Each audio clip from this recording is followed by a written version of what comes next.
Il Cagliari inizia l'anno con una vittoria che serviva come il pane, che rilancia tanti valori, che fa decollare l'umore dei tifosi cagliaritani, che mai come in questo caso possono dire di aver stappato la bottiglia per festeggiare le feste. Una vittoria per 2-1 sul campo della Samp, con Cragno vigile, stavolta deve dirigere il traffico, ben incanalato da un piano difensivo ben congegnato, anche quando si perde qualche pallone di troppo.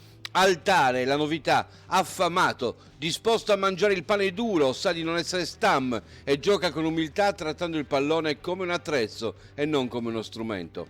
Lovato, chiave di violino, che personalità, arriva e dirige la difesa con la maestria e la grinta di un anziano, un predestinato. A Cagliari solo Astori, alla sua età, giocava con questa sicurezza ed eleganza.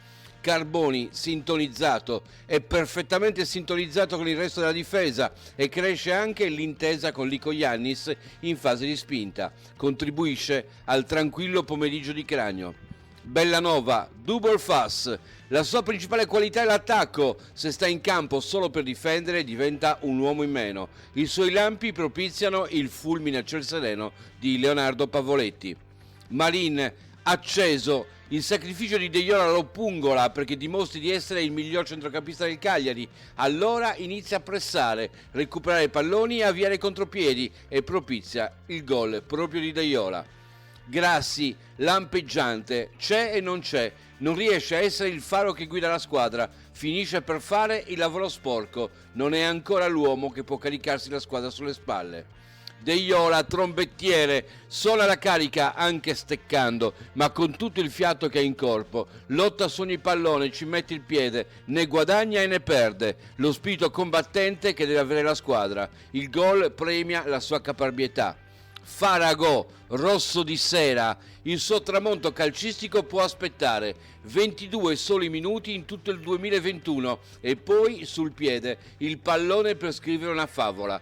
Bentornato ragazzo umile e semplice, la fortuna è in debito, bel tempo si spera dopo il rosso dello scorso anno. Lico Iannis, lo scalatore, lui pedala e pedala anche quando gli riesce in salita, non sarà il primo ma non molla, il suo impegno non manca mai, come la voglia di migliorare. João Pedro, il re, in mezzo al campo non c'è alcun dubbio, è il re della partita, non arriva il gol, ma la qualità che esprime è una spanna sopra la media, un onore averlo in rossoblù. Pavoletti, in muscoli, forse sotto alla fascia che si indossa con il passare degli anni, ma tenta di non darla vinta ai ragazzini. Fallisce 2 occasioni, ma poi ne realizza una, stando in gioco grazie a un tacchetto consumato, il tanto che serve per vincere. Pereiro, il flash, entra e esce spesso senza notarsi, oggi almeno una giocata si ricorda, ma quanto spreco di luce, se avesse un voltaggio costante sarebbe più uomo squadra. Mazzarri felice, finalmente il volto rilassato, se capisse che quel volto può essere terapia anche per i ragazzi nei momenti difficili avrebbe un'arma in più, bravo a sistemare i pezzi in campo.